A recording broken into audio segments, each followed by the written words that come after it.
Wonderful. Well, thank you, Dean. I'm happy to be here and for any support that we can to your franchisors or franchisees.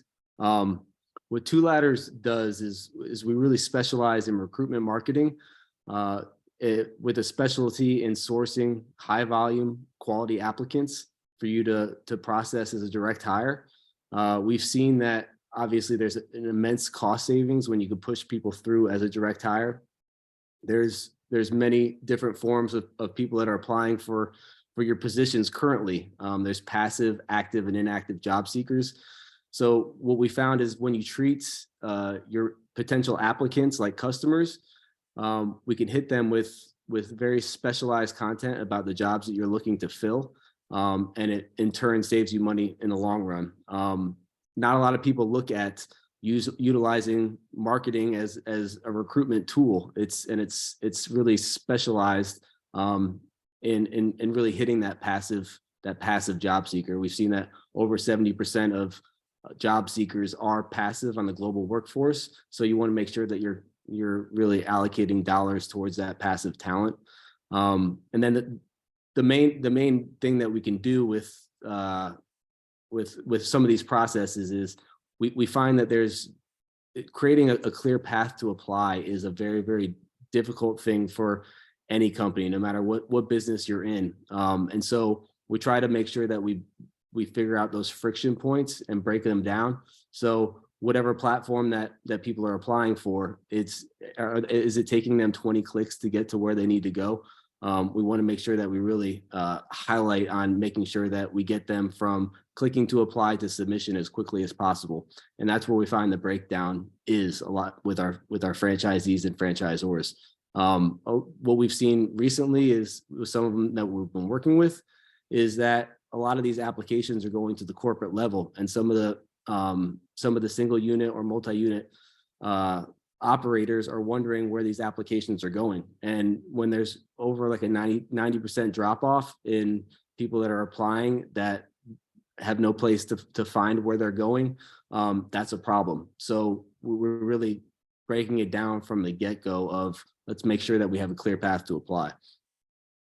I want to kind of, if you want to pause it real quick, Dean, I'm kind of getting off on a tangent here. So Nick, quick question for you. So when you say, you talk about like a marketing strategy for recruitment, right? And so like that to me, at least anyways, is something new, right? Like I haven't come across that. Like, I mean, and I've gone through the job application, I went through the .com bubble burst and all of that. And then when looking for a job, it was pretty simple, right? Like there were so many people that were laid off. Everyone was going through the same process. Go to a website. Are they hiring? Are they not? Submit a resume regardless. Find who the right contact is. You had to be pretty creative on seeing how often you can get your resume out there. So what does that involve, like creating a marketing plan for recruitment strategies? So it really begins on who the target is. It's narrowing it down to the geography. How far will people drive? So that's where the targeting begins. What exactly are the qualifications that you need? So in a certain instance, if you're trying to hire a masseuse and you need 5 for a specific location, how many applicants do you need in order to get one hire? And then how many positions are you needing? So building content out to that specific person will essentially limit your costs at the end, because you're paying for that lead up front through all the different channels, whether it's social media, whether it's the job boards, whether it's Google, whether it's just basically online display marketing. You're really tying your employer brand to the applicant journey. And that's where it's so important, because you get both sides of the equation. You get to really build who you are as a company, and you also get to really target specifically who that person is, who that applicant is, and direct them where you want them to go. And you guys work primarily with franchisors, or do you also work with franchisees as well? We work with both. We actually started our company with manufacturers, and we realized that we were a traditional marketing company when we began, and we realized how much of a need there was for hiring. And we saw that our model translated perfectly to be able to source applicants. And once we started putting some KPIs towards the number of applicants that we were bringing in, we realized that it could translate into any industry. So that's when we started working with franchisees and franchisors. You really start with one location to really see what's going on, and then you could expand to a larger scale where you can start working with 5, 6, 10 locations, and then it goes all the way up to the franchisor levels where they can now have an actual streamlined process to be able to pass down to all their franchisees. And if you're helping a franchisee on the recruitment side, are they like, does the franchisor typically cover the cost of that, or is that all covered from the franchisee? It's usually all covered from the franchisee, but there is some kind of co-op cost depending on how you want to do it. We find that's usually the best case scenario, and you'll have more franchisees buy into the plan if it's co-opted a little bit. We've seen that the bigger budgets that we have to spend on the marketing dollars, the better success that we've had in sourcing the applicants. So a co-op plan is typically better. We've done it both ways though. Do you typically find resistance? Like, obviously, like if you're a franchisor, call it McDonald's or whoever it is, right? Like they're obviously, if they're recruiting internally for their own corporate offices, they're probably going to use a recruiting company, of course, because they're looking for, directors and whoever else it might be, because it's just a lot easier that way. But do you find resistance, or do you come across resistance from the franchisees to say, well, why do I need a recruiting company when I could just put a Facebook ad or put something on Indeed or whatever that is, for trying to find someone? Absolutely. We see it all the time. And it's just the perception that they know what they're doing, and not to be blunt, but they just don't. And so there's a lot of times where we come across franchisees that say, oh, I'm posting on my social media page, and I'm getting it out there. But one, it's only going to the people that are following your page. Your reach needs to be more expanded to people that aren't currently following you, because that's really where we're going to start bringing in the applicants. And the same goes with the job boards. You touched on a little bit more higher end salaried positions with some of these franchisors or franchisees. There's different products and services that perform a lot better with a high salary or a more fluent candidate. And so that's where we really narrow down, and we're getting into the campaigns on a daily basis and optimizing the campaigns based on the spend. So there's usually a shell game of some of that budget. And when you compare it to actual staffing agencies or recruitment agencies, the cost at the end ends up being a lot less, because you end up paying a percentage of that candidate at the end when you're talking with a recruitment agency.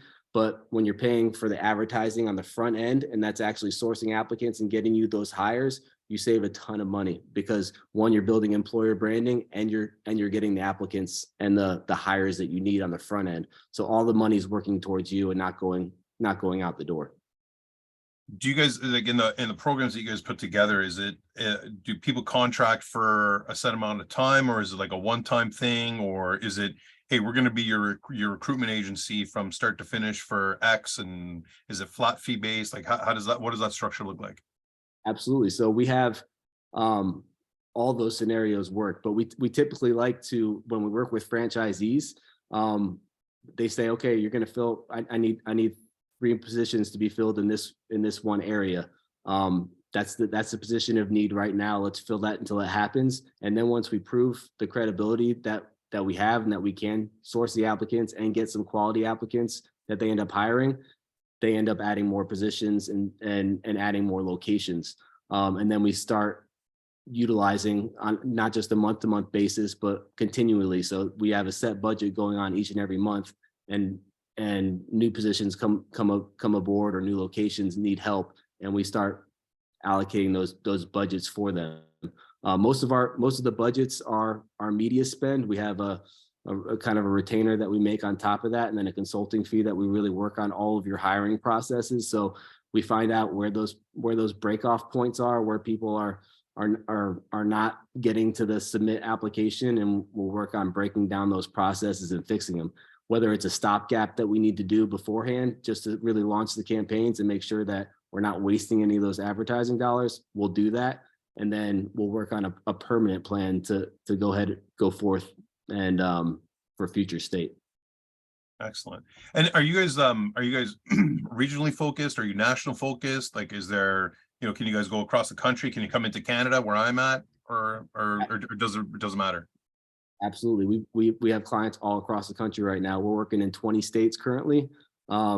We can come into Canada. We haven't yet, but we have some potential franchisees that we are working with that have locations in outside of the country, that once we start seeing some results within these first few months, we believe that we're gonna be working with some of their locations out in Canada. So currently we're working in 20 states, but we can go anywhere in the country currently. Okay. And are you focused mainly on like a brick and mortar type of scenario or service based, or does it matter, like the franchise type? It really doesn't matter. It all begins with us discovering what the needs are up first. Our process carries over to anyone's process. And so I think that's the most important thing, is first figuring out what it is that's broken, what it is that's needed. And then our process translates to service, products, sales, whatever it needs to be. And Zach's probably going to get mad at me for asking this question, but do you guys could you apply almost the same concept and the same strategy for franchisee recruitment? Like, if a franchisor is looking for franchisees in a new market, right, and you're doing the same, to me it's, and I'm not trying to belittle it or anything like that, but it would be a very similar marketing strategy, trying to find the right candidates to fill those franchisee roles. Absolutely. It would be 100% us just working with our strat team to build out a complete targeting audience for that. So who is it that we need to get as new franchisees? What does that person look like? What does that group look like? And then build a content and targeting strategy around that. The budgets would be different based on the reach and frequency that we would need to deliver the ads and the content, but we can absolutely transition that to whatever it is. It's just a different conversation that we need to have. Cool. And you guys started off, you said, as a marketing agency that you to begin with, and then identified the need to go into recruiting. So how long ago did that happen? So company started in 2015. 2017, we took on our first manufacturing client. We did it as just a research and development project to say, hey, these are the needs that we had. This is what they were spending on a staffing agency. And we realized that we could source applicants very, very cost effectively compared to what they were paying. And that transitioned to just a niche area that we saw no one else in our area in the Midwest was doing anything like that. And so we just started branching out verticals to say, okay, if we could do manufacturing, can we do healthcare? If we could do healthcare, can we do franchisees? And we started just branching it out and realizing that no one else was doing what we were doing from a recruitment standpoint, and having the HR vocabulary in the background to really optimize the campaigns that we needed to. And it was just success after success after success. And then that's the direction that we ended up moving on. Cool. What have been some of the trends that you've seen since 2017 from a recruiting perspective? Like, whether it's, more successful candidate applications to where the spend is and things like that. Yeah, there's just been a lot of new platforms that have come into the mold. I mean, there's TikTok now. There's being able to use short form video to be able to spotlight your employees. I think that's been a big part of is using employees in your marketing program and using them correctly, having different content that's built for one, culture content, and then other for really getting applications. So it's really been the platforms that have continued to come, and then the platforms that we currently use. I mean, we built our entire business on Facebook, and Facebook has definitely changed some of their qualifications about targeting and what we can do within the recruitment realm. And so it's just really getting in touch with some of those things and making sure that we are staying ahead of the game to make sure that our targeting and everything is still there. And then it's also educating people on just modern recruiting. It's not the same as putting on a job fair and thinking that people are going to be able to come out and do that right now. So this is the new form, because every single person we talk to is wasting resources and money with some of those job fairs. So it's a tool. It's not the end all as far as recruiting goes.